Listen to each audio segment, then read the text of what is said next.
Interstellar is a film written by Christopher and Jonathan Nolan, directed by Christopher Nolan, came out in the year 2014.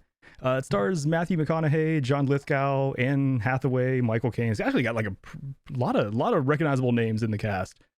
Had a budget of $165 million, box office take of $677 million.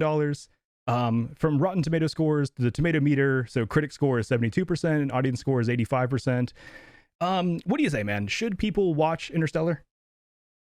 Yes. For shiz, recommend. I agree too. I mean, of course, like I kind of noticed one thing is as we do this, I think the person who chose the movie is probably always going to recommend to see it. So it's more the question for the person that didn't choose the movie. But of course, I recommend to see it. I think it's a brilliant movie. I think it's a great, interesting take on science fiction that is pretty emotional, pretty good drama. For me personally, it's like my ideal type of movie, other than like Marvel Cinematic movies, but it is like almost my ideal type of movie that is just a very emotional, however nerdy, scientific, and it takes place in space, of course. What's your final thoughts?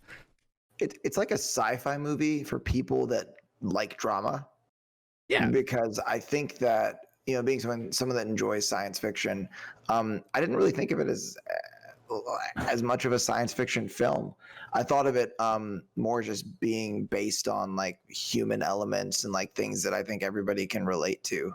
Yeah. I mean, there's a lot of relatable stuff that happens in the movie that you need a box of Kleenex for, or yeah, tissues, definitely. whatever you call them, facial tissues. So yeah, I mean, I thought it was great. I am a sci-fi fan, but I think that even if you hate sci-fi, this would be a good movie to watch for anybody. I think you're right. It's not necessarily a sci-fi, but it does have certain like which I mean they're not even sci-fi elements. They're just actual like scientific elements that are kind of mind-bending, kind of like a little more on the nuanced scientific side. But yeah, I think it's a great movie. I would recommend to watch it, and Distance does too.